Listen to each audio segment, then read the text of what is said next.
No, yo a veces pienso que mi mamá y mi papá se deben haber equivocado cuando inscribieron mi nacimiento, porque no parece que tengo la edad esa, ¿ves?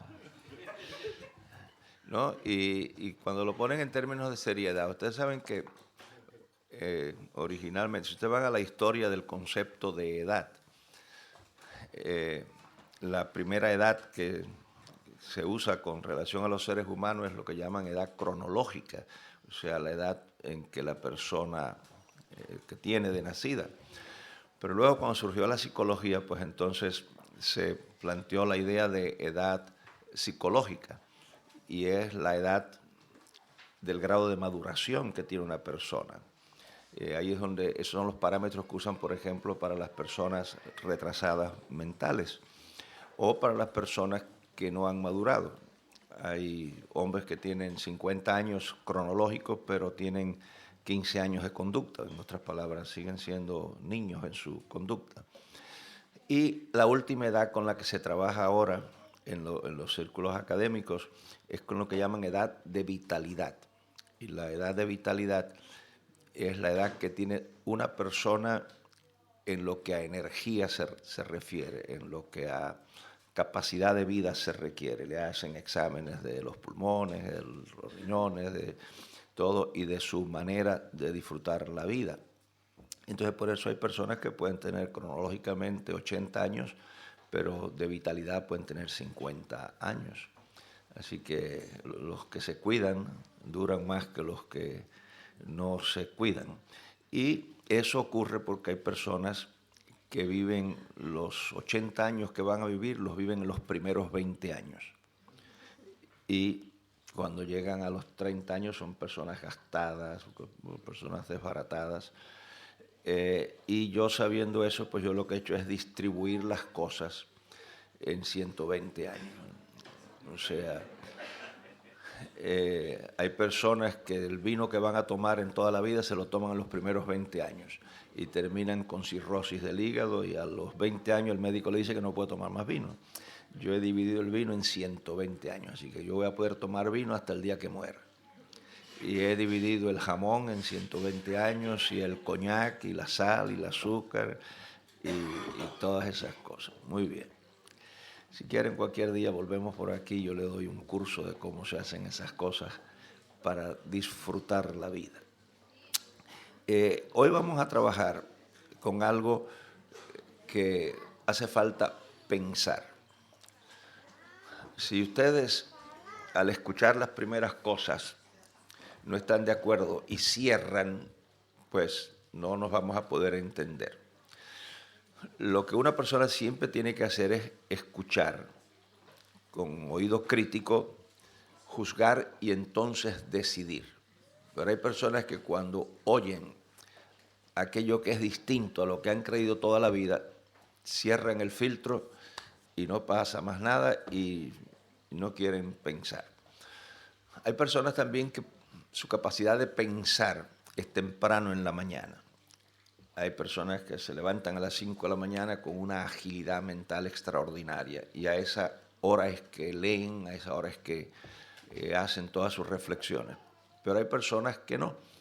Hay personas que cuando amanecen tienen que funcionar con el piloto automático, porque no se conectan hasta entrada a la mañana, pero de noche sí piensan, son personas nocturnas. Y yo tengo un amigo que a las 2 de la madrugada está estudiando. Cuando todo el mundo está durmiendo, él se mete en su biblioteca y ahí es donde hace sus notas y sus estudios, porque él funciona más a esa hora de la noche. Yo no sé ustedes de qué tipo de personas son, si piensan temprano en la mañana o si piensan por la noche. Pero como ahora es temprano en la mañana, bueno, pues no les va a quedar otro remedio que pensar, o ustedes dan la impresión de que me están atendiendo, pero están durmiendo, y eso no me molesta nunca. Fíjense con lo que vamos a trabajar en esta mañana. Ahora que se acerca la época de la Navidad y después del café, porque vamos a tener cafecito también, ¿verdad? Entonces, después del café, ustedes tendrán la oportunidad de criticar lo que yo diga, de juzgarlo y de determinar si lo que yo digo ¿lo he demostrado o no lo he demostrado?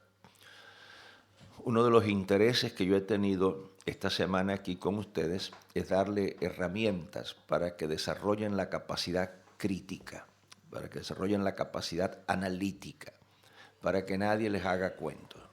O sea, Dios los hizo a ustedes a su imagen y a su semejanza. Y Dios les dio a ustedes, cuando los hizo, el derecho a pensar. Y fíjense ustedes que inclusive en lo que podría alguna gente lo vea eso como lo más sagrado de la iglesia, que no es necesariamente lo más sagrado, porque todo lo de Dios es sagrado. Y Dios no tiene grados en cuanto a lo sagrado. Él es sagrado, Él es santo en su totalidad. Pero las manifestaciones del Espíritu Santo, cuando hay iglesias donde hay manifestaciones del Espíritu Santo, que puede haber alguien que habla en lenguas o que puede haber una profecía o algo, aún eso que se manipula mucho en la iglesia, se le mete miedo a la gente, porque cuando una persona habla en lenguas y después habla en castellano, la gente se queda electrificada y no hay quien se atreva, pero ni por miedo a blasfemar contra el Espíritu Santo. Pues aún eso, la Biblia dice, después que se produce una manifestación del Espíritu Santo, la Biblia dice, y los demás juzguen. O sea, usted puede levantar las manos y temblar y hablar en un idioma que yo no entiendo y después otra persona lo traduce al idioma que yo entienda. Y yo sí escucho, pero no me impresiona hasta que yo haga el juicio. Entonces yo tengo el derecho dado por Dios, no por la iglesia, no por el pastor, no por el profeta. Derecho dado por Dios. Es un derecho inseparable de mi dignidad humana, a juzgar lo que he escuchado y a decidir si lo dijo Dios o si lo dijo otra gente.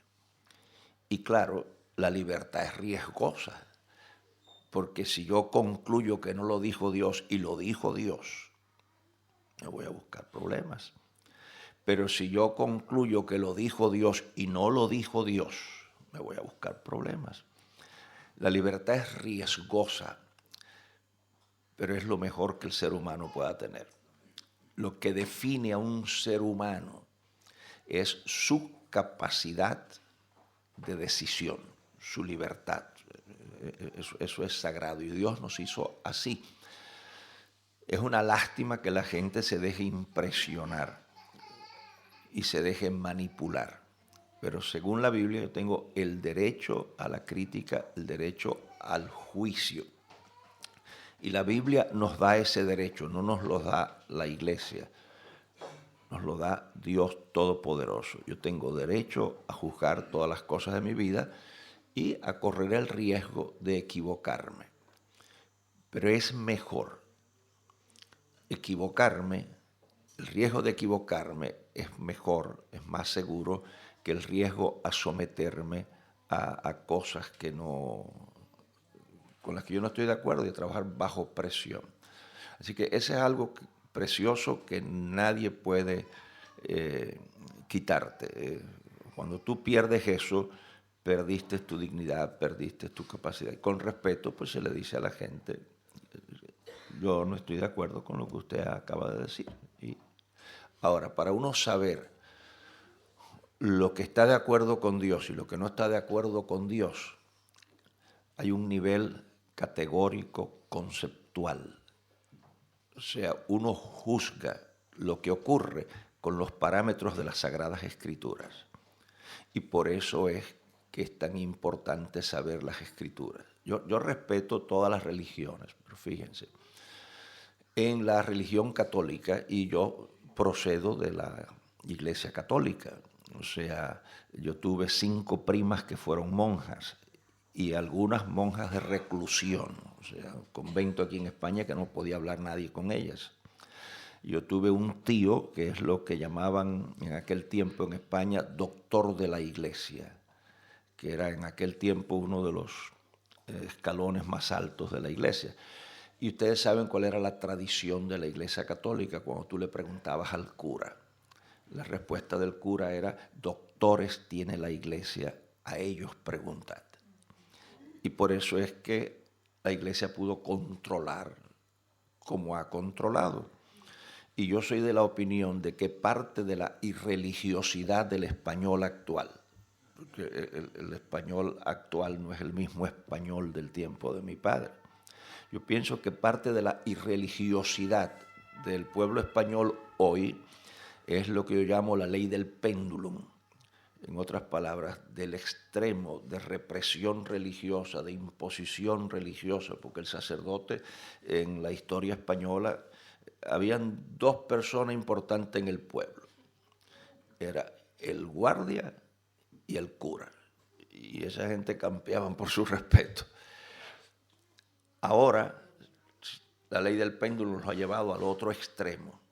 Y hoy el español dice que es católico, pero no es católico militante. Es católico porque va a bautizar al hijo, va a la boda del sobrino, o porque va a la misa, pero va a la misa por una situación social. Pero yo no digo que no hayan católicos militantes, pero yo digo que, ¿y eso se debe a qué? Pues se debe a que se han ido al otro extremo, porque han descubierto un montón de abusos intelectuales, ¿ves? El atropello de la mente, de que esto lo dice la Iglesia y si no te vas para el infierno.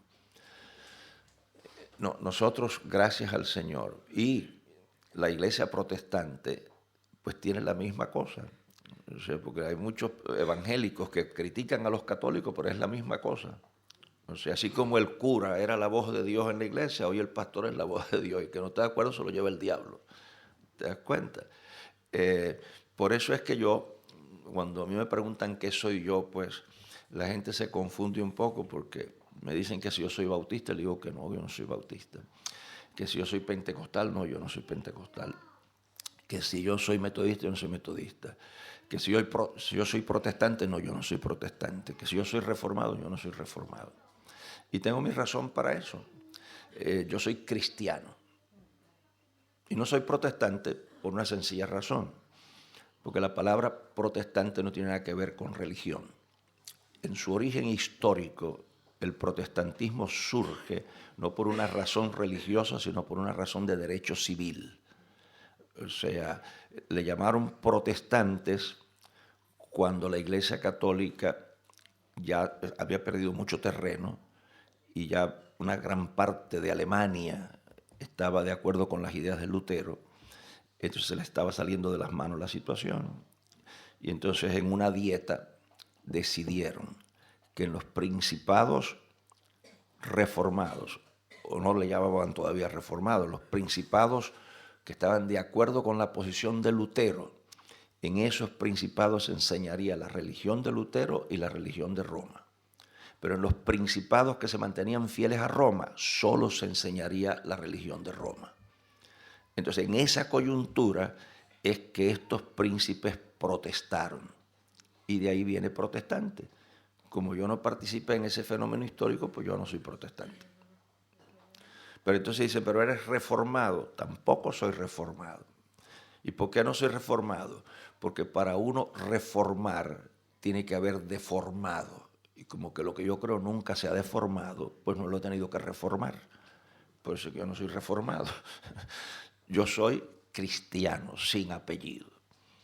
Porque los bautistas vinieron después, los metodistas vinieron después, los pentecostales vinieron el otro día, porque los pentecostales son los más recientes en la historia de la iglesia. Como denominación, como experiencia no, como experiencia la ha habido en todos los siglos, ¿te das cuenta? Entonces me dicen, bueno, pero tú no has tenido la experiencia del Espíritu. Bueno, ¿a qué te refieres?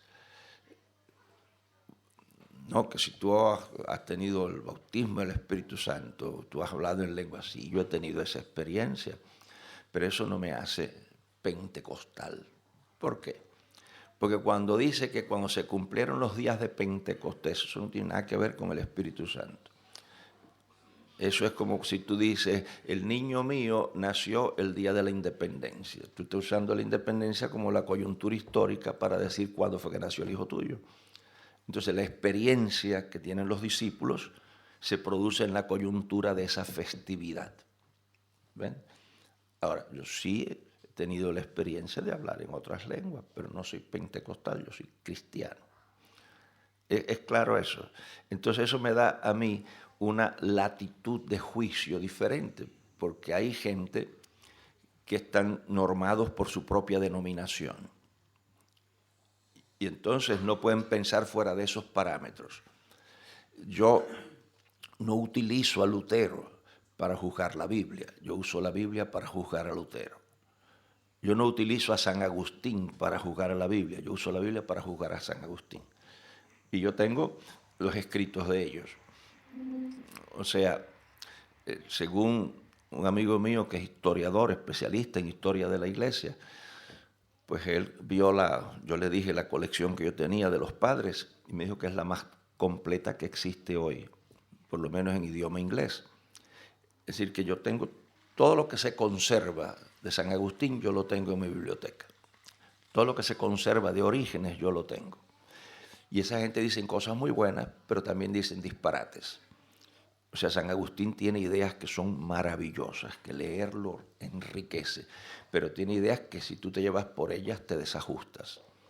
Por ejemplo, si quieren, vayan a la biblioteca y lean la posición de San Agustín con relación a la sexualidad. Y se van a dar cuenta que es un enfermo. El tipo está perdido en el desierto sin cantimplora. ¿Qué es lo que dice San Agustín? Un hombre que escribe cosas tan bellas. Pues los padres tenían serios problemas con la sexualidad, pero serios problemas. Orígenes tenía unos problemas serios. San Agustín tenía problemas serios con la sexualidad. La Iglesia Católica por mucho tiempo tuvo esos serios problemas. O sea, cuando usted lee la historia de la Iglesia, encuentra periodos sumamente oscuros. Por ejemplo, San Agustín no se quedaba a conversar solo con una mujer, aunque fuera su sobrina que era monja. Tenía que haber testigos. Una época en que un sacerdote no podía dormir en una casa donde durmiera una mujer, aunque fuera su madre. O sea, la casa donde dormía un sacerdote nada más pueden haber hombres, no pueden haber mujeres. San Agustín, por ejemplo, dice que cuando un hombre tiene intimidad con su esposa sin la intención de la procreación, convierte a su esposa en una prostituta, al lecho conyugal en un prostíbulo y a su suegro en un chulo. Eso es lo que dice San Agustín. Y no me tienen que creer a mí, vayan a la biblioteca. Si ustedes examinan la literatura clásica de la Iglesia Católica, porque lo que pasa es que la gente a veces sabe del catolicismo lo que el padre Francisco de la esquina dice, y a lo mejor el padre Francisco no sabe nada, ¿tú entiendes? A lo mejor no sabe nada, porque los doctores de la Iglesia eran los que sabían. Pero tú vas a la literatura que llaman penitenciales, que es donde ahí habían catálogos que usaba el cura para la confesión, y cuando una muchacha se iba a confesar, el cura le preguntaba que si había tenido intimidad con su marido. Y la que iba por primera vez al confesionario, pobrecita, iba con la honestidad y decía la verdad y se fastidiaba, porque cuando le decía sí, padre, la próxima pregunta que le hacía al padre, que estaba en un catálogo, él tenía que hacérsela, era que si había experimentado placer. Y la mujer que iba por primera vez, pues, figúrense ustedes, pues sí, padre, estuvo muy bueno. La penitencia no se la quitaba de arriba ni Nuestra Señora. Ponían penitencia. ¿Qué era lo que tenía que contestar la mujer? No, padre. Lo hice solo para cumplir con mi obligación conyugal. Y entonces el padre la bendecía y la mandaba en paz a su casa. Esas aberraciones. Pero eso también existe en la iglesia protestante, porque la iglesia protestante ha sido afectada igual. O la iglesia evangélica, como usted le llaman, reformada, al separarse del Evangelio, del Nuevo Testamento, y al empezar a crear sus propias ideas y sus propias tradiciones, ahí es donde se corrompe la iglesia cristiana. ¿Por qué? Por influencias del mundo de afuera, que es uno de los riesgos que tiene la iglesia moderna. La iglesia de hoy ha sido penetrada, pero en una forma dramática, por las corrientes del mundo que quiere ganar. O sea, el temor a perder a la gente y la obsesión de ganar a la gente les ha hecho que penetren muchas ideas no cristianas a la vida de la iglesia. Y hay muchas cosas que se hacen en la iglesia hoy que son fruto del paganismo o de una iglesia torcida. Por ejemplo, ¿dónde entra, para ponerles un ejemplo nada más, dónde entra el problema de la sexualidad al pensamiento de la iglesia? Pues entra por la influencia del fatalismo sexual del mundo griego. Cuando la gente habla, por ejemplo, de la filosofía clásica de los griegos, piensan que esa gente eran unos inmorales. No, miren, si ustedes quitan la parte de la homosexualidad, que es donde el pensamiento griego es un poco flojo, un poco corrupto, pero si ustedes quitan ese renglón, que yo no justifico y que es malo, en otros sectores de la sexualidad, el pensamiento griego era más puro que el de algunos cristianos. Pero puro en el sentido no legítimo, sino mal comprendido, pero me refiero había una separación del placer sexual. Y ese pesimismo, porque los griegos clásicos pensaban que la actividad sexual deterioraba el cerebro. En otras palabras, la pérdida del semen hacía daño a la capacidad cerebral. Y en la literatura antigua hay casos de muertes que se atribuyen a una manera exagerada de vida sexual. Y por eso es que los clásicos le tenían tanto terror a esto y algunos no se casaban. Entonces ese pensamiento entró al mundo de la iglesia. Hizo lo que hizo. Y hoy el mundo que nosotros queremos ganar nos ha perforado. Y hay muchas ideas que están en la iglesia hoy que no son iglesias cristianas. Pero para hacer a la iglesia, hacerla atractiva al mundo, le hemos permitido que algunas de sus ideas sean las que determinen nuestra conducta. Y nosotros tenemos que hacer al mundo igual a nosotros, no hacernos nosotros igual al mundo. Es claro ese concepto, ¿verdad? Entonces por eso hace falta un ojo crítico, analítico, para no permitir. Ahora, terminamos con esto para entrar en lo otro, pero es para que sepan más o menos dónde nos ubicamos. Fíjense, el gran problema que existe es este. Hace muchos años yo pasé por la ciudad de Quito y el que era en aquel tiempo el director de la emisora HCJB, el señor Abraham Finkenbinder, me dice: Gerardo, como tú estás viajando por todos los sitios por ahí, dime cuál es más o menos tu análisis de la situación actual hoy. Yo le dije: mira, el problema con el que estamos luchando es con no saber trabajar con los cambios sociales y la vida de la iglesia. Entonces la iglesia la han polarizado. Hay un grupo, un segmento de la iglesia que por temor al mundo se ha refugiado en su santuario y al escapar del mundo ha perdido el contacto con el mundo. Y al perder el contacto con el mundo no lo puede ganar.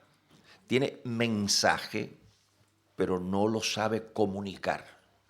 Pero entonces hay otro segmento de la iglesia que para mantener el contacto con el mundo se ha diluido en ese mundo y mantiene la capacidad de comunicación, pero ha perdido lo que debe de comunicar. Lo ideal, y aquí es donde el líder cristiano tiene que tener la preparación y la educación para hacerlo.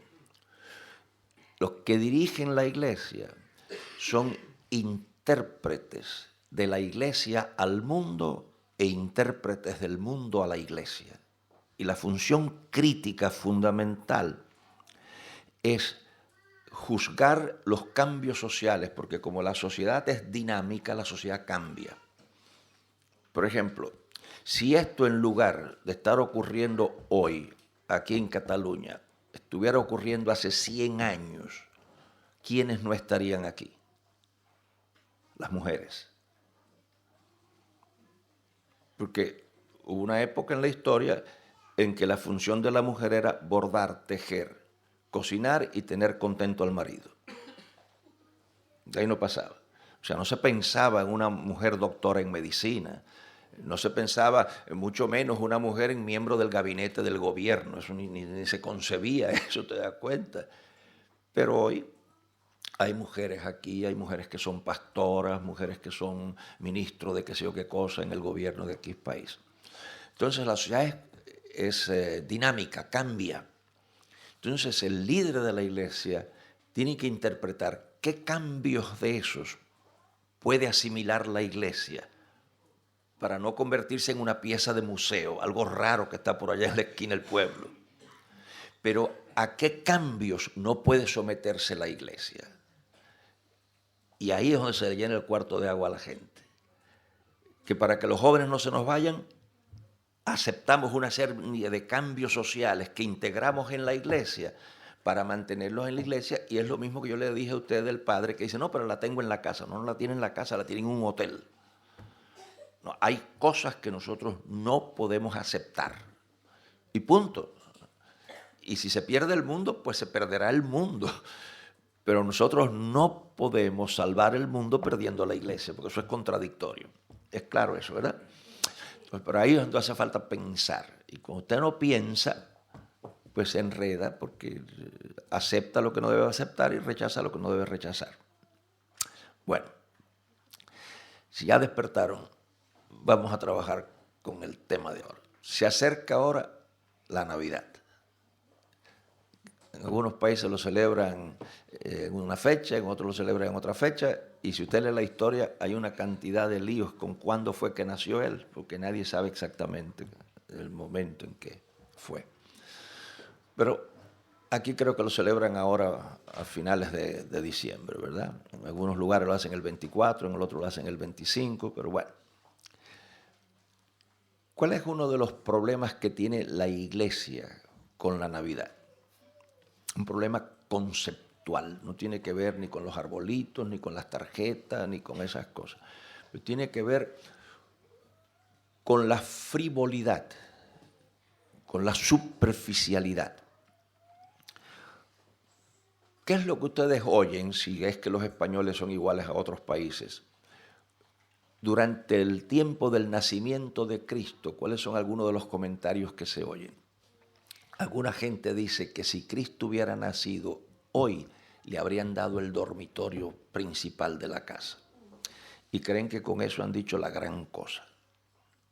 Porque algunos cuando ven en el Evangelio el nacimiento de Cristo en un pesebre, le cogen lástima a María. Y piensan que cómo es posible. Ahora, los que han leído la Biblia, ¿por qué es que María dio a luz? Aunque el Evangelio usa el castellano antiguo, parió, pero ya en algunas versiones quitan parió y dio a luz porque creen que eso es muy fuerte, dicen que los que paren son los animales. Bueno, no nos vamos a meter en ese problema semántico ahora.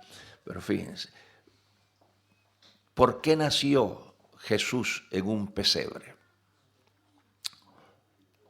El Evangelio de Lucas nos da el dato. El Evangelio de Lucas dice que nació en un pesebre porque no había lugar en el mesón. Pero fíjate, a mí me hubiera gustado que hubiera habido lugar en el mesón. Y si hubiese habido lugar en el mesón, ¿tú sabes lo que Lucas habría dicho? Habría dicho que Jesús nació en el pesebre porque José no tenía el dinero para pagar el mesón. Eso es lo que habría dicho. Porque lo que pasa es que nosotros hemos idealizado a Cristo. 20 siglos de tradición lo han sacado de su coyuntura histórica.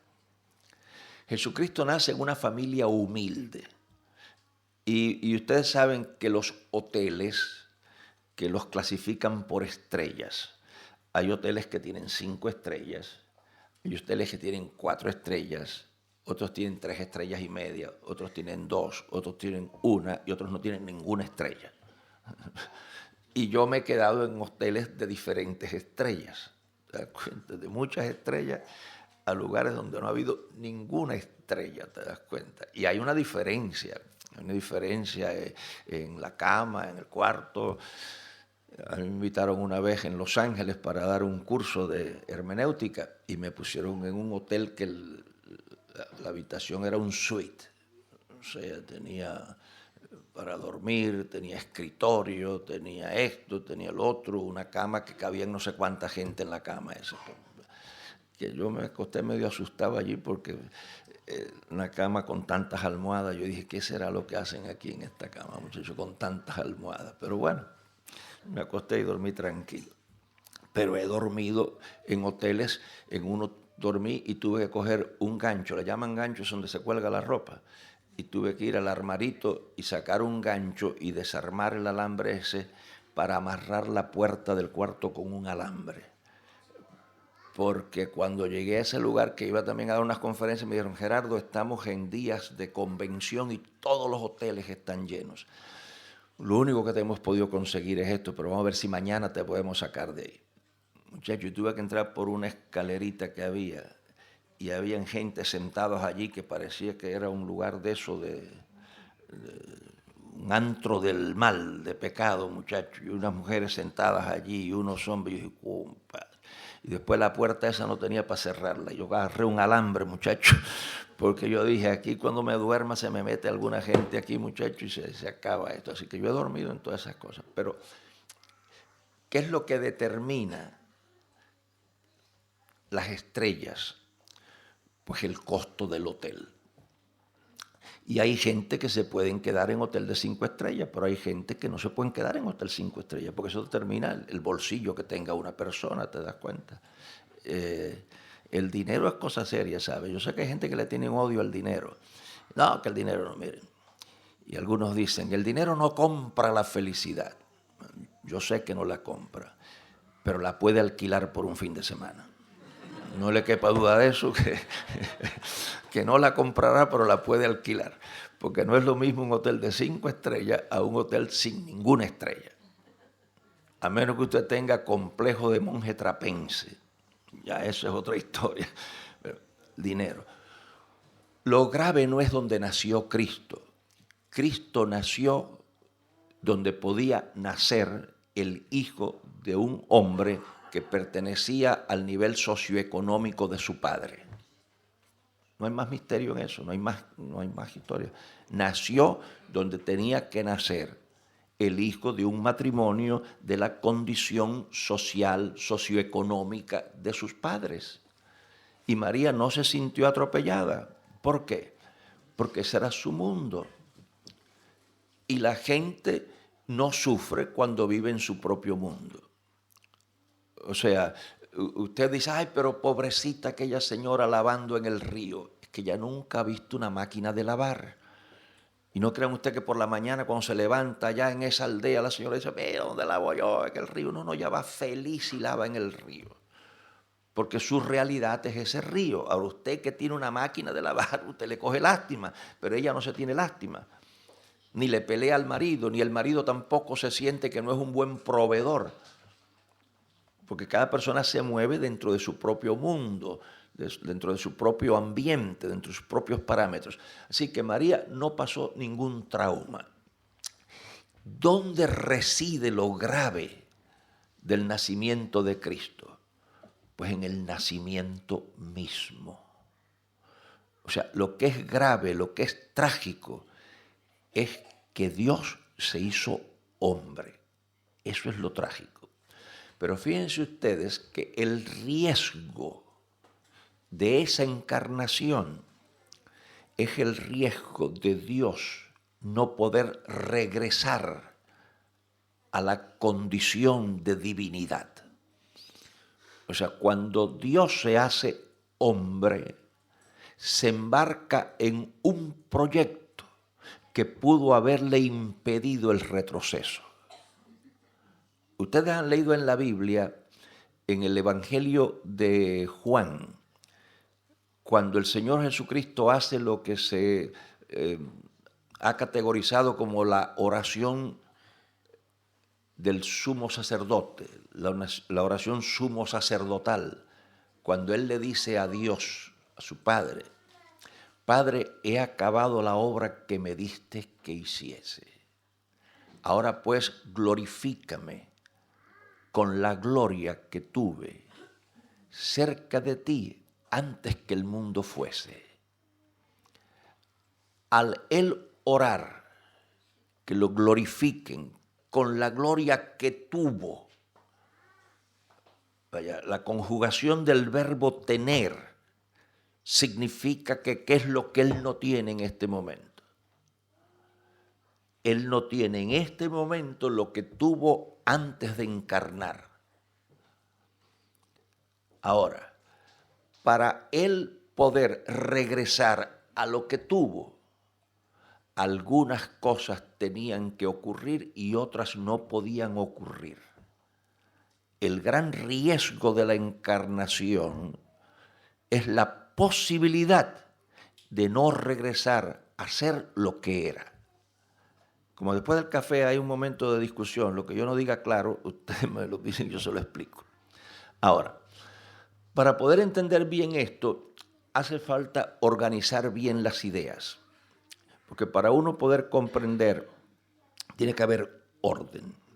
Y el punto de partida de toda discusión que tenga valor tiene que ver con definiciones.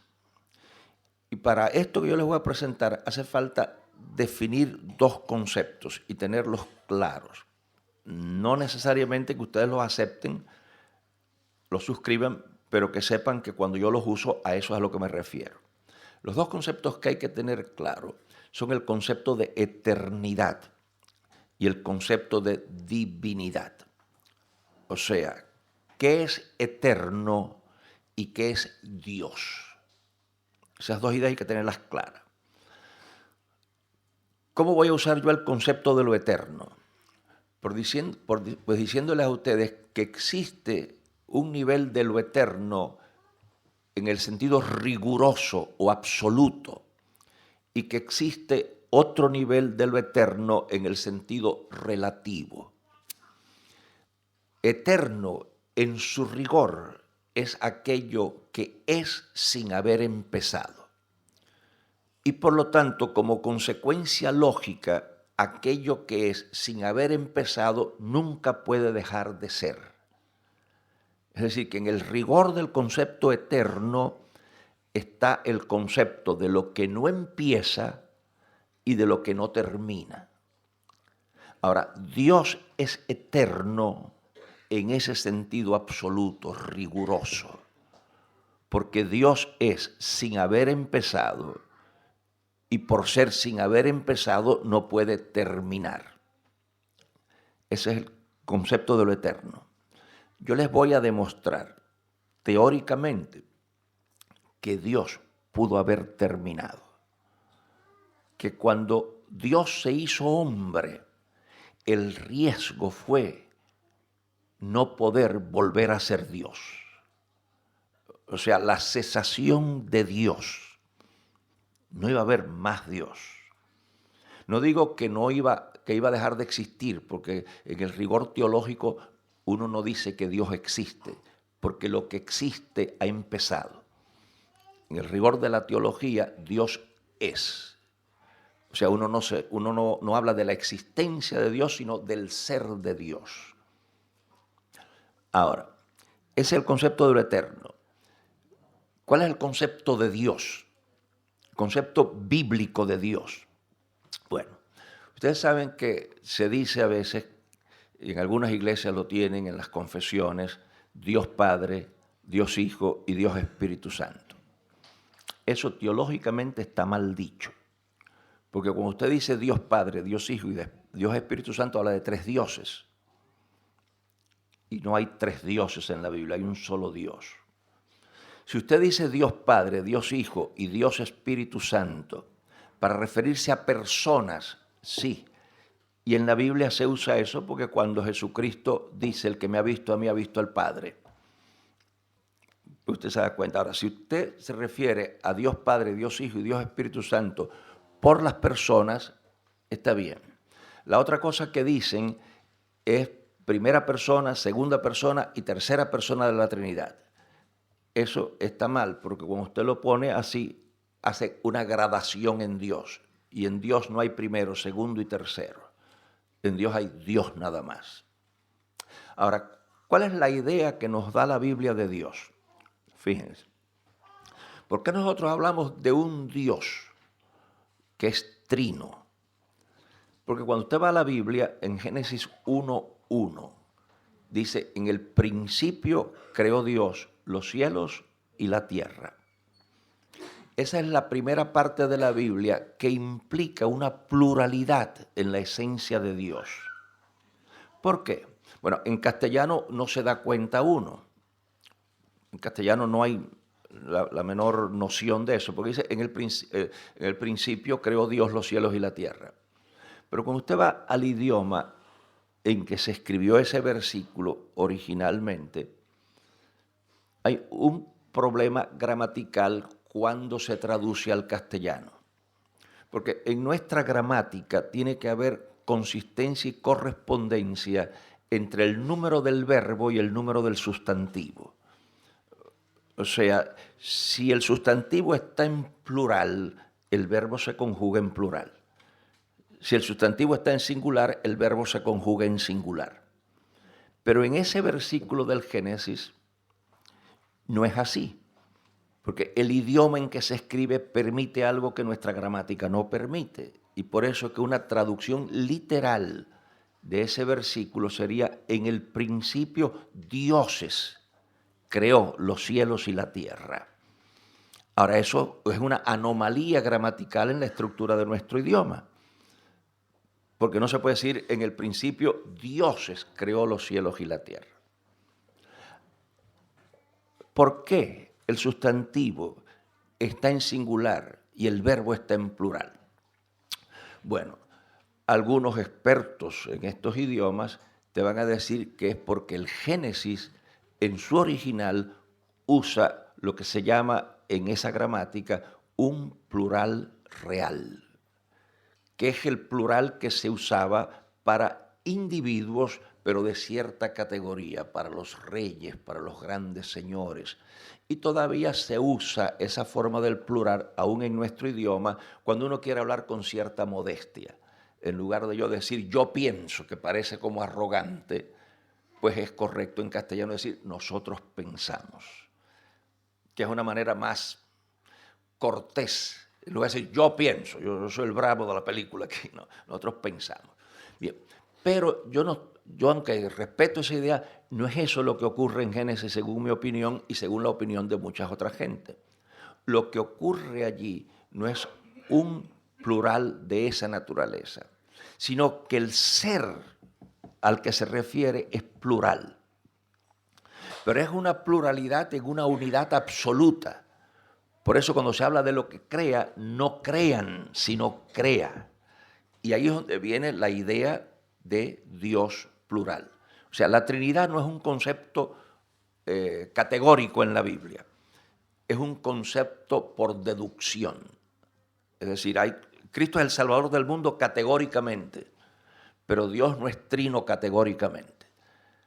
Dios es trino porque es a la conclusión a la que uno llega cuando lee en el principio dioses creó los cielos y la tierra, o cuando dice hagamos al hombre, o cuando usted va a ver en la Biblia que hay una entidad que se llama Espíritu de Jehová, y otra entidad que se llama Padre, y otra entidad que se llama Hijo.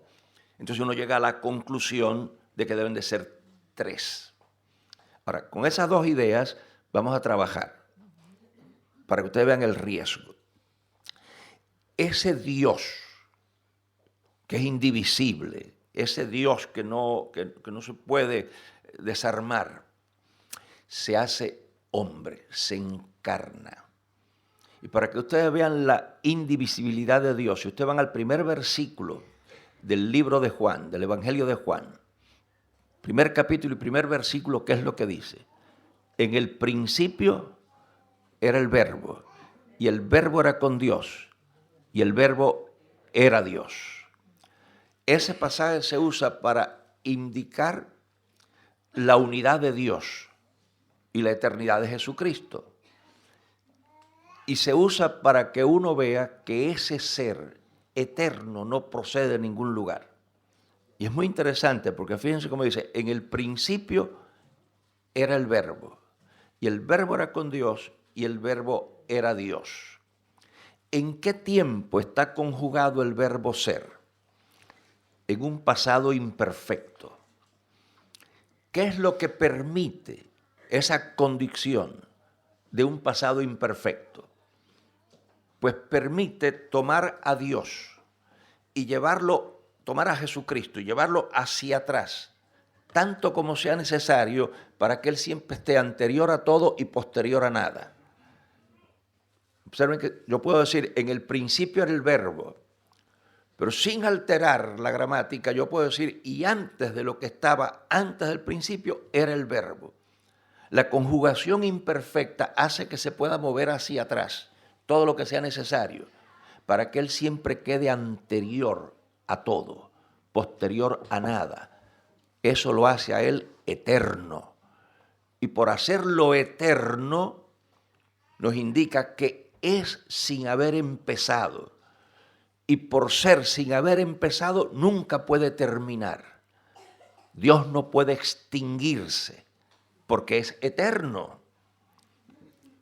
Es como hace muchos años, cuando yo empezaba en el ministerio, un miembro de la iglesia me preguntó, Gerardo, un amigo mío me preguntó que detrás de Dios, ¿quién está? Y yo le dije, bueno, pues si hay algo detrás de Dios, lo que está detrás de Dios es Dios y no a lo que nosotros le llamamos Dios. Si hay algo detrás de Dios, pues a lo que le estábamos llamando Dios estábamos equivocados. Dios es lo que está detrás de lo que nosotros le llamamos Dios, porque Dios es anterior a todo. Pero si usted lee la Biblia con cuidado, que es lo que no hace mucha gente, la gente lee la Biblia como si la caja se le estuviera quemando. Si usted sigue leyendo el primer capítulo de Juan y llega al versículo 14, ¿qué es lo que dice el versículo 14? Y aquel verbo fue hecho carne. Y la traducción fue hecho carne es pobre. Yo les voy a decir cómo es más exacto. Porque en el idioma que se escribió el Nuevo Testamento, se usa en ese versículo la forma reflexiva. Y por lo tanto, fue hecho. No es tan directo como se hizo. Porque a Cristo no lo hicieron carne. Él fue el que se hizo carne. Entonces me gusta más que en lugar de decir aquel verbo fue hecho, decir lo que es más cercano, y aquel verbo se hizo carne. Ahora, ¿qué significa? Cuando usted lee el versículo 1, en el principio era el verbo, y cuando usted lee que se hizo, ¿qué es el cambio que se produce entre los dos versículos? Y piensen que empezar no duele. Mire, una vez más, y si no, yo se lo dibujo aquí. Y ya después que se lo dibujo, así no puedo hacer más nada por ustedes. Mire, en el principio era el verbo. Era, muévalo para atrás todo lo que quiera. Hecho, se hizo. ¿Cuál es la diferencia gramatical entre los dos versículos? Seria. Y léalo de cualquier manera. ¿Fue hecho o se hizo? Dejó de ser eterno. ¿Por qué? Porque lo que se hace tiene principio. Y lo que se hace se deshace.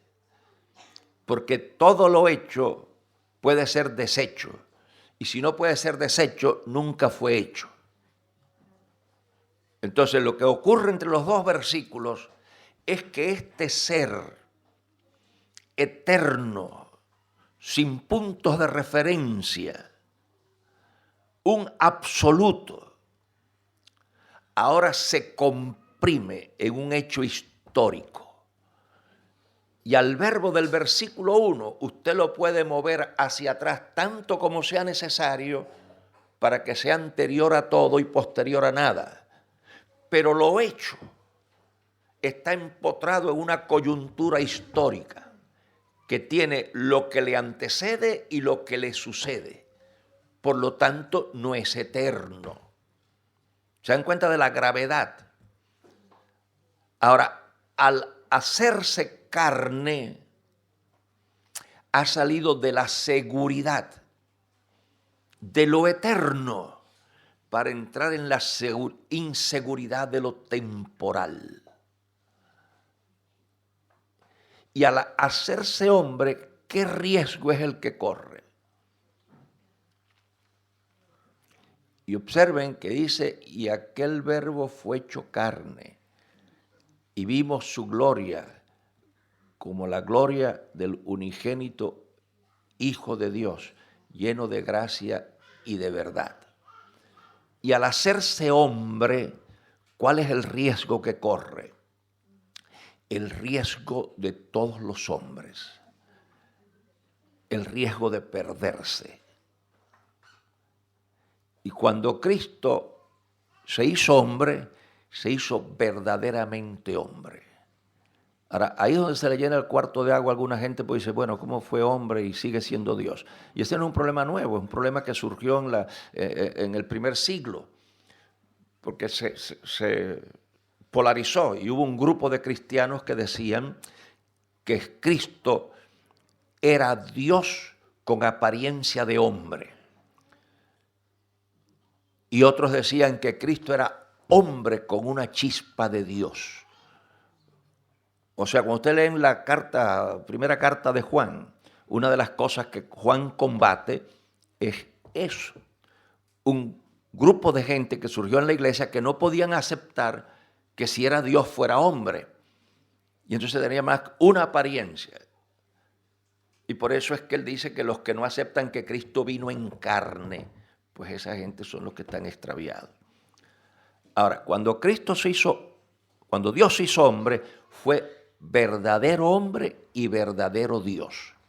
Hay un pasaje que explica eso muy bien. Ustedes han leído en Filipenses, en el capítulo 2, cuando dicen que haya en nosotros ese sentir que hubo en Cristo Jesús, el cual siendo en forma de Dios, no tuvo por usurpación ser igual a Dios, sino que se anonadó a sí mismo y tomó forma de siervo. Ahora, ¿qué significa el verbo anonadar? Bueno, el verbo anonadar significa reducir a la nada. Pero, sin embargo, no es un verbo absoluto, porque la gente cree que la nada, en inglés, por ejemplo, es más directo, porque en inglés nada es nothing. Y nothing es no cosa. Porque la nada no es la no existencia. La nada es nada, y si es nada, es algo. Por lo tanto, nada no es no existencia.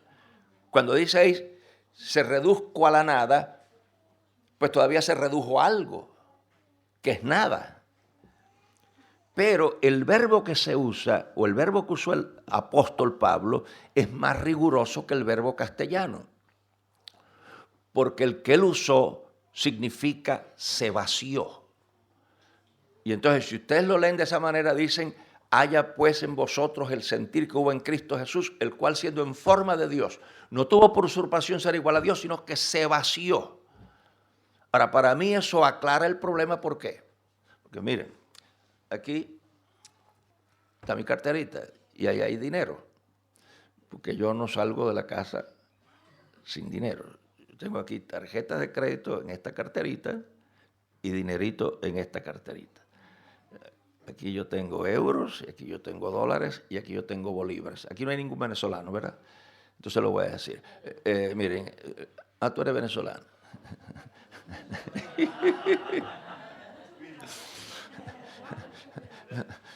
Yo tengo bolívares aquí, pero mire, debido a nuestro amigo Chávez, el bolívar es papel sanitario fuera de Venezuela. Esto no sirve. Yo estuve ahora en Venezuela y hablé con mi banco en Miami y le dije, mira, voy a Venezuela, si me reembolsan mis gastos en bolívares, ¿los puedo traer? Me dijeron, no los traiga, que aquí eso no lo aceptamos. Entonces, yo tengo un amigo que es gerente de la Caixa en Madrid y lo llamé por teléfono desde Venezuela. Le digo, óyeme, tengo aquí bolívares que los puedo llevar para España para que me los cambies en dólares, muchachos, ni los traiga, que eso ya ni los colombianos los aceptan.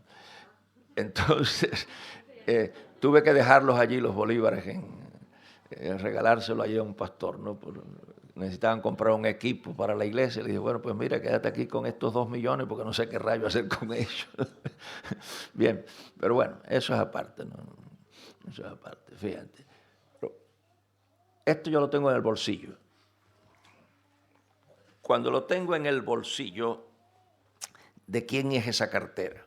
El dinero que está ahí, ¿de quién es? Mío. Pero si yo me lo saco del bolsillo y lo pongo aquí, ¿de quién es? Mío. Ahora, ¿qué sucede?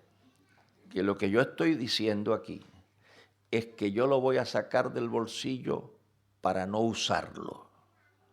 Pero no usarlo no significa que deja de ser mío. Cuando Dios se encarna, se hace hombre no en el sentido de dejar de ser Dios, sino en el sentido de no funcionar como Dios. Y cuando ustedes van al Nuevo Testamento, hay un solo caso en el que Cristo se comporta como Dios. Hay un solo caso en el que Él se comporta como Dios, y es el caso en el que Él perdona pecados. Todo lo demás de la vida de Cristo, Él lo hace como un hombre. ¿Por qué eso tiene que ser así? ¿Han leído ustedes en la Biblia que Él nos dejó ejemplo para que sigamos sus pisadas? ¿Cuál es la implicación ética que eso tiene? La implicación moral que eso tiene, ¿cuál es? Que para Él serme ejemplo a mí, tiene que haber vivido con los mismos recursos que tengo yo. Porque si Él vivió como Dios y dice que me dejó ejemplo, me está faltando el respeto. ¿Es claro el concepto? No, para Él poderme ser ejemplo, Él tiene que haber vivido victoriosamente con los recursos que yo tengo. Por eso es que yo puedo vivir cristianamente. Porque ya hubo uno que con los mismos recursos míos lo hizo. O sea, el ejemplo que me da a mí Jesucristo es que vivió una vida piadosa en un mundo corrupto, sin contaminarse. Y cuando Él dice, yo te doy ejemplo, es porque Él fue hombre. Y todas las cosas a las que yo estoy expuesto, estuvo expuesto Él. Es claro ese concepto. Y eso es lo que nos ayuda a nosotros en las tentaciones. La gente cree que el mundo de hoy está malo. Miren, si ustedes leen historia antigua, el mundo en que Cristo vivió era un mundo más corrupto. Miren, las cosas que hace hoy la sociedad son cosas de niños comparadas con las cosas que se hacían en el siglo I. El mundo donde Cristo fue joven, donde fue adolescente, fue mucho más corrupto que este mundo. Para que no tengan que leer muchísimos libros, lean nada más que algunos pasajes de los 12 Césares escritos por Suetonio y van a ver lo que hacían con niños de 6 años en el siglo I. Es un mundo corrupto. ¿Por qué Cristo vivió limpiamente? Porque usó los recursos de la gracia de Dios que están al alcance mío hoy. No hay ninguna justificación cristiana para que un adolescente hoy no viva virtuosamente en una sociedad corrupta. Lo que pasa es que el mundo es malo y que ahora que la crianza, que esto, no, nada de eso. El mundo, hoy no hay más demonios que en el siglo I. Y el mundo no es hoy más corrupto. Lo que ha cambiado son los nombres. Le cambian los nombres, pero la conducta corrupta, eso es de toda la vida. Entonces, Cristo se hizo hombre y al hacerse hombre, vivió como hombre. Y al vivir como hombre, ¿qué riesgo pudo haber tenido? ¿Ustedes creen que Cristo pudo haber pecado? Pues claro que sí. Si no pudo haber pecado, no pudo haber sido hombre. Y si no pudo haber pecado, no me puede ser ejemplo a mí ni recurso cuando yo soy tentado. Lo que pasa es que la gente ha idealizado. ¿Le puedo probar yo eso con la Biblia? Claro que se lo puedo probar. Si ustedes van, acuérdense que yo no digo nada que no pueda probar, porque antes de decirlo yo lo he averiguado bien. Y a menos que lo hayan modificado ayer, es como yo lo digo. Y no porque sea cubano, ¿sabes? Sino porque yo me tomo el trabajo de investigar y de pensar y de leer y de volver a leer y de estirar la cosa. Fíjense. Y yo leo la Biblia con un ojo crítico. O sea, yo voy a la Biblia para aprender, no para que me indoctrinen. Ustedes han leído la epístola a los Hebreos. ¿Qué dice la epístola a los Hebreos en el capítulo 4, versículo 15? Dice, porque no tenemos un pontífice que no se pueda compadecer de nuestras debilidades, pero uno tentado en todo, según nuestra semejanza, pero sin pecado. Yo no les voy a probar que Cristo pecó, porque eso nadie lo puede probar porque Él no pecó. Y de ahí se deriva que usted puede vivir sin pecar. Cuando la gente dice que tenemos que pecar porque somos humanos, porque estamos en la carne, porque estamos en el mundo, eso es falso. Desde la perspectiva cristiana, un hombre o una mujer puede vivir en esta sociedad sin pecar, porque Cristo lo hizo. Y si Él nos fue ejemplo, lo que Él hizo nosotros lo podemos hacer. ¿Es claro hasta ahí, verdad? Bien. Ahora, nadie puede probar que Él pecó, pero con la Biblia se puede probar que Él pudo haber pecado. Porque ese versículo dice que fue tentado en todo. Y conceptualmente, ¿qué es una tentación? Una tentación es una posibilidad, una oportunidad, una circunstancia, una situación en la que tú puedes vencer o sucumbir. Si tú no puedes vencer la tentación, eso no es tentación conceptualmente. Si tú tienes que caer, eso no es conceptualmente tentación. Tentación conceptualmente es la circunstancia que yo puedo vencer o la circunstancia a la que yo puedo ceder. Si no la puedo vencer, no es tentación. Si yo tengo que ceder, no es tentación. Tentación es que yo tengo la última palabra. Y esa es la gravedad moral del pecado. Que la gente comparte la culpa con el diablo, con la tentación, con esto, con lo otro. A veces me dicen, ay Gerardo, pues que la tentación fue muy grande. Entonces no fue tentación.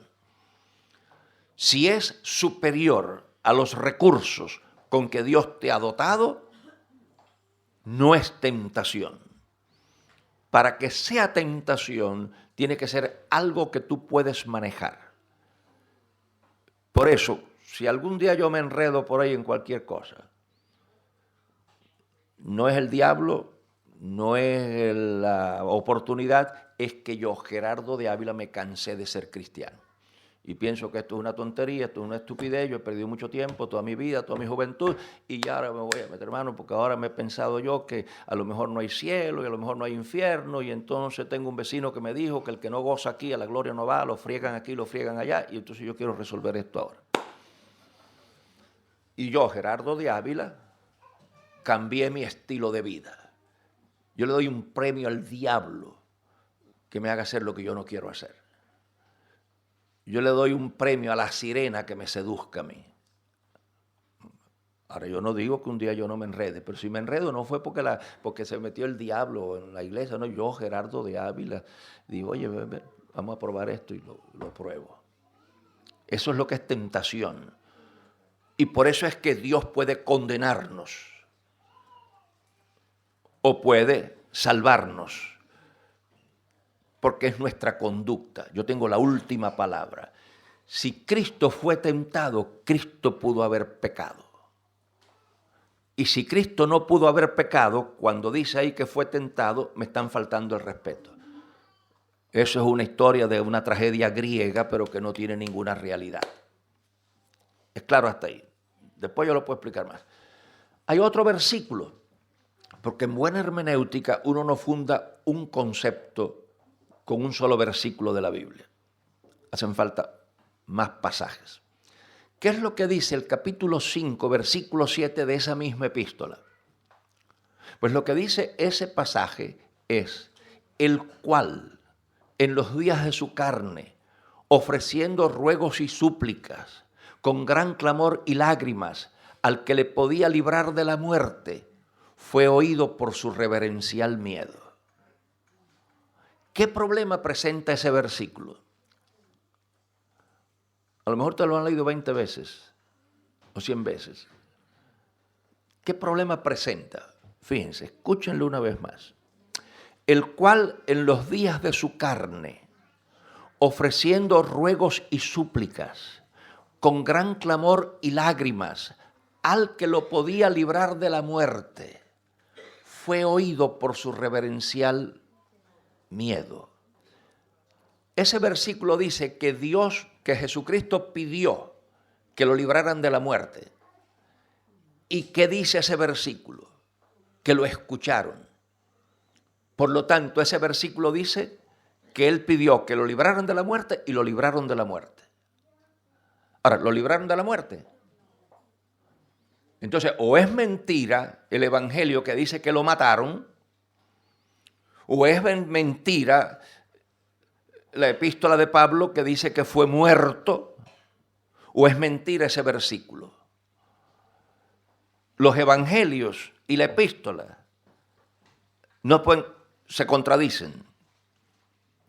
Y ya hemos dicho la otra noche que si se usa la ley de la contradicción en lógica, cuando dos proposiciones se contradicen, una de las dos es falsa. O es falso el evangelio que dice que lo mataron, o es falso hebreo que dice que lo libraron de la muerte. ¿Se habían dado cuenta de eso? Entonces tienen que quedarse con uno de los dos versículos. ¿Cuál de los dos versículos es mentiroso? Que no sea la misma muerte, ¿no? Nadie lo mató. Nadie me quita la vida. ¿Pero murió o no murió? Murió. Pero este versículo dice que lo libraron de la muerte. Y al que lo libran de la muerte, no importa quién sea el que lo haya matado, si él mismo se suicidó, otro le pegó un tiro, lo que sea, se murió. Y si se murió, no lo libraron de morir. Y si lo libraron de morir, no se murió. No se preocupe, vamos a resolver. Miren, fíjense. Las Biblias que nosotros tenemos, esas que ustedes tienen, yo sé que ya algunos están rezando por mí. Orando por mí que está loco. No. Piensen, pensar no duele. Ese versículo dice que pidió que lo libraran de la muerte y lo libraron. Y el Evangelio dice que murió. Hay una contradicción. Ahora, fíjense. La Biblia que ustedes tienen, según los expertos en Biblia, y aquí tenemos a un pastor que es primo de un gran amigo mío que trabaja para las sociedades bíblicas, que el tipo está bien preparado en eso, a pesar de que es canario, ¿sabes? Pero hay algunos canarios inteligentes. Plutarco Bonillo. Cuando vengan por aquí pueden utilizarlo en asuntos de enseñanza de ciencias bíblicas. Pero él les puede decir, entre otros que son eruditos, de que las versiones castellanas que tenemos, algunas son un poco flojas, pero hay otras versiones que usted no necesita el idioma en que fue escrito el documento, son claras.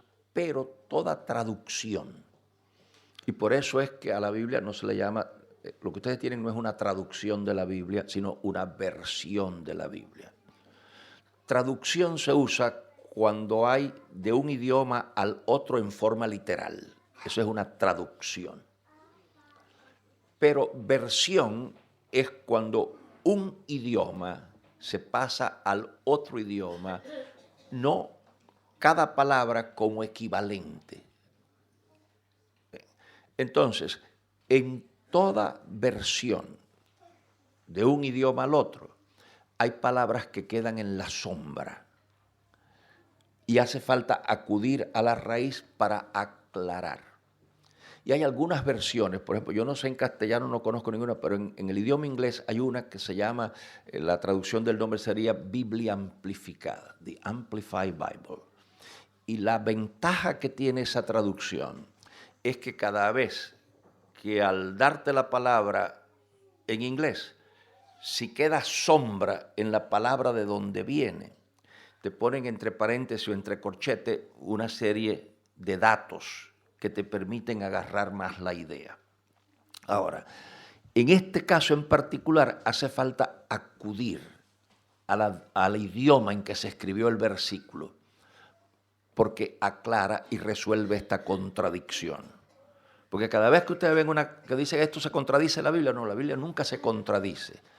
Lo que pasa es que en el idioma que la estás leyendo plantea una contradicción, pero cuando vas a su origen te das cuenta que no hay contradicción. Aquí pasa eso, fíjense.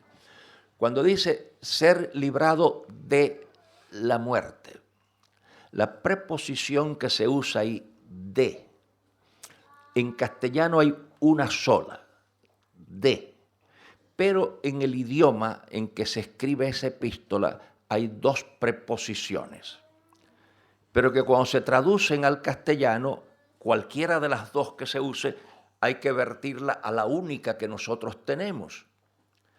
¿Cuál es el problema que eso plantea? Pues el problema que eso plantea es que estas dos preposiciones toman el punto de referencia en distinto lugar. Vamos a poner un ejemplo para hacerlo más claro. Si yo cuando venía esta mañana para aquí, para el templo, entro y al entrar me doy cuenta que dejo esto allí en el coche. Yo salgo y como el coche está estacionado en aquella esquina, cuando voy para allá, usted me dice, Gerardo, ¿de dónde vienes? Y yo les digo, vengo del templo. Pero supónganse ustedes que yo no me acordé de esto adentro, sino que me acordé de esto en la acera. Y cuando voy para el coche me preguntan, Gerardo, ¿de dónde vienes? Del templo. En castellano nuestra preposición no precisa si yo estaba dentro o fuera.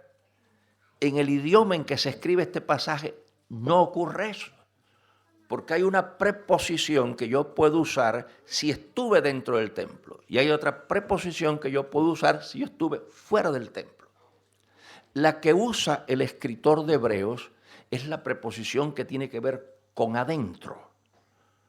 Por lo tanto, una traducción literal, una traducción y no una versión, diría, rogó ser librado de las entrañas de la muerte. Por lo tanto, muerte aquí no significa la cesación de la vida natural. Muerte significa aquí lo que ocurre después de esa cesación. Y la Biblia habla de muerte y habla de muerte primera y de muerte segunda. Muerte primera es la cesación de la vida natural, pero muerte segunda es el castigo que viene posterior a la cesación de la vida natural. Por lo tanto, lo que Cristo ruega en Hebreos no es que impidan la cesación de su vida natural en la cruz. Él ruega que lo libren de la muerte, que es una metáfora para referirse al juicio, al castigo de Dios. Por lo tanto, lo que Cristo está rogando que le libren no es de la cesación de la vida física, sino del castigo que cae sobre una persona que ha pecado. Ahora, tendría sentido que Cristo pidiera que lo libraran de lo que no lo puede alcanzar. Cuando Cristo pide que lo libren del juicio, ese juicio lo podría haber alcanzado. Quiere decir que eso significa que Jesucristo pudo haber pecado. Y lo que Él ruega aquí es que lo libren de la acción del pecado. Quiere decir que Cristo está consciente, cuando se hace hombre, que está viviendo una experiencia humana sobre la que Él puede triunfar y pedirle luego a Dios, regrésame a la gloria que tuve contigo antes que el mundo fuese, o que puede involucrarse en una conducta que lo va a privar de ese regreso. La pregunta entonces es, esa es la gravedad, por eso a mí me da dolor la frivolidad con que agarran el evangelio alguna gente, que no se dan cuenta la trascendencia, el riesgo. Y cuando uno entiende esto, no se pierde jamás. O sea, yo le doy un premio al que me aparte a mí de Dios. Y es sencillamente porque yo he comprendido la magnitud de su amor. Y el que me ha amado de esa manera, nadie me ha amado así. Nada a este mundo me puede ofrecer que sea superior a lo que Él me ha ofrecido. Porque cuando dice la Biblia que fuimos comprados por sangre, fuimos comprados por su esencia. Eso es lo que ocurre. Ahora fíjense ustedes, ¿qué habría ocurrido si Cristo hubiese pecado? ¿Cuál habría sido la consecuencia? En la escuela dominical y en algunas clases la gente usa un triángulo para hablar de la Trinidad. ¿Lo han usado eso aquí que dicen un triángulo? Bien, pues miren, nosotros vamos a usar el triángulo en este momento no para probar la Trinidad, sino para desbaratarla. ¿Cómo lo vamos a hacer? Fíjense. Y vamos a usar aquí un concepto matemático, un concepto aritmético, y si hay algún matemático aquí, pues me va a perdonar porque voy a hacer un disparate, pero lo necesito hacer para demostrar lo que yo quiero demostrar. Ustedes saben que en el sistema de Euclides, la suma de los ángulos de un triángulo es 180. Claro, ese no es el único sistema, y por lo menos cuando yo estudiaba matemáticas, si no lo han agregado algo, pero en mi tiempo se trabajaba con 3 sistemas, con el sistema de Euclides, el sistema de Gauss y el sistema de Ryan, creo que era, hace años ya de eso, ¿no? Pero tres sistemas. En uno de los sistemas la suma de los ángulos de un triángulo era más de 180 y en otras era menos de 180.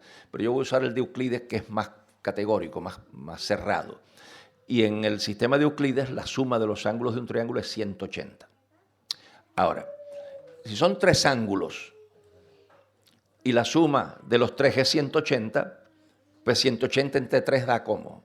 A 60. Y entonces uno diría que si uno quita una recta, porque el triángulo está compuesto por 3 rectas, o 3 segmentos, o 3 líneas, no sé cuál es la nomenclatura de aquí de España. Pero fíjense, si Dios es trino y Cristo peca, Cristo no puede regresar a su condición de divino. Pero como Dios no puede ser desarmado, que Dios es una unidad monolítica, tú dices, si tú le quitas una recta, y son 3 rectas, y 180 entre 3 da 60, si tú le quitas una recta, el resultado, y aquí es donde viene el disparate, porque esto no se puede hacer en geometría, pero yo lo estoy haciendo para ilustrarlo. Si le quitas una recta, el residuo es 120. Pero no, es más riguroso. ¿Por qué? Porque cuando tú quitas una recta, tú quitas los 60 de esta recta, pero le quitas 30 de cada extremo de las rectas que quedan abiertas. Por lo tanto, lo que tú has quitado es 120 y el residuo es 60. Pero si tú lo haces en términos geométricos, todavía es más riguroso. Porque cuando tú le quitas una recta a un triángulo, no se te pregunta cuál es el residuo. ¿Por qué? Porque al quitarle una recta al triángulo, redujiste el triángulo a la no existencia. Porque la figura geométrica que llamamos triángulo desaparece y en su lugar aparece una figura completamente distinta, individual, que se llama ángulo. Por eso, si Cristo hubiese pecado, no podíamos pensar en que Cristo va al infierno y el Padre y el Espíritu Santo se quedan lamentándolo en la eternidad. No, porque cuando Dios se hace hombre, dice el apóstol, que plugo a Dios que en él habitara la totalidad de la divinidad corporalmente. Y dice el Evangelio, llamará su nombre Emmanuel, que declarado es Dios con nosotros. Y dice el Evangelio, el que me ha visto a mí, ha visto al Padre. Y dice el Evangelio que aquel verbo era Dios, y ese Dios se hizo carne, Quiere decir que si Cristo hubiese pecado, Dios habría pecado.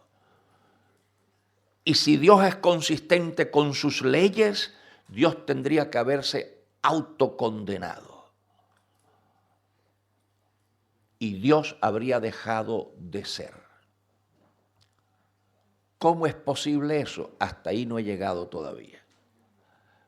Porque con la lógica humana eso es imposible. Porque lo que es sin empezar no puede dejar de ser. Pero si Dios me ha dado los elementos teóricos, es posible. Y eso sí no es difícil. ¿Por qué? Porque la ciencia ha empezado con un nivel teórico y hay cosas que los científicos han planteado teóricamente que no pueden llevar a cabo porque no tienen la tecnología todavía. Y muchas de las cosas que se hacen hoy existían teóricamente en el pensamiento de físicos y de matemáticos de siglos pasados, pero no había la tecnología. Cuando Dios me da los elementos de juicio de que algo puede ocurrir, eso pudo ocurrir. Que yo no tengo las herramientas lógicas para ver cómo pudo haber ocurrido, no niega que pudo haber ocurrido. Porque si eso no hubiese podido ocurrir, Dios no me daría esos juicios en su palabra, porque me estaría faltando el respeto. ¿Es claro lo que yo digo? Ahora, yo no sé cómo eso podría pasar, pero yo sí creo que sé por qué hubiese pasado. Yo sí creo que sé por qué Dios se corrió ese riesgo. Se corrió ese riesgo por lo que dice Juan 3:16. Porque de tal manera amó Dios al mundo, que ha dado a su Hijo unigénito, para que todo aquel que en Él cree no se pierda, mas tenga vida eterna. Había un místico del siglo XV, Silesio, que decía: si Dios deja de pensar en mí, Dios deja de ser.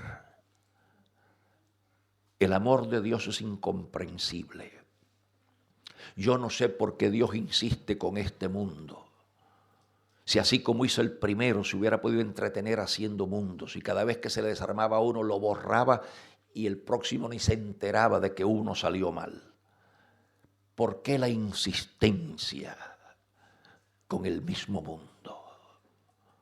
Cuando usted lee el Antiguo Testamento tiene pasajes desesperantes. Yo no sé a usted si le pasa eso, pero cuando yo leo, yo me meto dentro del texto y vivo con esa gente y lo siento hasta respirar. Hay pasajes en el Antiguo Testamento que me prueban la paciencia, que me ponen exasperado. Cuando yo leo que la nación pecó, se apartó de Dios, pero le confesaron y Él los perdonó. Y volvieron a pecar, y volvieron a confesar y los volvió a salvar. Y el Antiguo Testamento es desesperante de la conducta de un Dios. ¿Hasta cuándo los va a salvar? Y Dios se hizo hombre porque me amó obsesionadamente. Me amó apasionadamente. Y lo que yo leo en el riesgo de la encarnación es como si Dios me dijera: yo te amo tanto a ti que prefiero dejar de ser contigo que seguir siendo sin ti. Ese es el mensaje que yo leo, que me amó tanto que sabiendo que se podía perder, prefirió perderse conmigo que seguir siendo sin mí. Y por eso, como yo les voy a hablar esta noche, hay cosas de Dios que yo no entiendo. Pero como no he tenido problemas con el amor de Dios, por eso puedo vivir con las cosas de Él que yo no entiendo. Porque entiendo suficiente para poderlo amar y poderlo servir. Así te amó Dios a ti. Por eso es que hay un rabino que dice: oh Dios, Si te amo por temor al infierno, consúmeme en él. Si te amo por la esperanza del paraíso, exclúyeme de él. Pero si te amo por lo que tú y únicamente eres, permíteme que contemple la hermosura de tu eternidad eternamente. Y la experiencia cristiana no es el miedo al infierno. La experiencia cristiana es la respuesta de amor a quien tanto nos ha amado. Yo pienso muy poco en las consecuencias, pienso muy poco en el infierno y pienso muy poco en el cielo y en las recompensas. Yo pienso en su amor y en el amor que yo le tengo. Y por eso, para concluir, irnos a tomar el cafecito, hay ese poeta anónimo que ha dicho: no me mueve mi Dios para quererte, el cielo que me tienes prometido, ni me mueve el infierno tan temido para dejar por eso de ofenderte. Tú me mueves, Señor. Muéveme el verte en una cruz clavado escarnecido y muéveme de tal manera que aunque no hubiese infierno yo te temiera y aunque no hubiese cielo yo te amara. Esa es la historia de la cruz, esa es la historia del nacimiento. Y lo que yo les recomiendo a los que estén aquí que no lo han hecho, que aunque no lo comprendan todo todavía, cuando yo acepté al Señor no comprendía nada, fui comprendiendo poco a poco. Fui comprendiendo poco a poco. Pero yo lo que les recomiendo es que abran sus brazos y le digan a Dios: Señor, aunque no lo entiendo todo, me dejo amar por ti y acepto tu amor y quiero amarte. ¿Qué les parece si tenemos un momentito de oración? Para que cualquiera que quisiera hacer esa breve oración: Señor, acepto como me has amado. Y aunque no tengo todos los elementos de juicio claros todavía, yo quiero recibir ese amor. Padre que estás en los cielos, yo te doy gracias por lo mucho que tú me amas. Te doy gracias por tu promesa, que el que aún no me negó a su propio Hijo, ¿cómo no me dará también con él todas las cosas? Te doy gracias porque tú has prometido enjugar mi lágrima y has prometido iluminar mi noche oscura, Señor. Que el que arriesgó su vida para salvarme no me va a dejar en la mitad del camino. Que el que empezó la buena obra en mí la concluirá hasta el día final, Señor. Solo tú conoces quiénes aquí dan su vida a ti hoy, Señor. Yo sé que tú les afirmarás en la experiencia personal el amor que afirmas en tu palabra. Glorifica tu nombre, Señor, en el cual te lo pedimos y te damos gracias. Amén. Señor me los bendiga ricamente.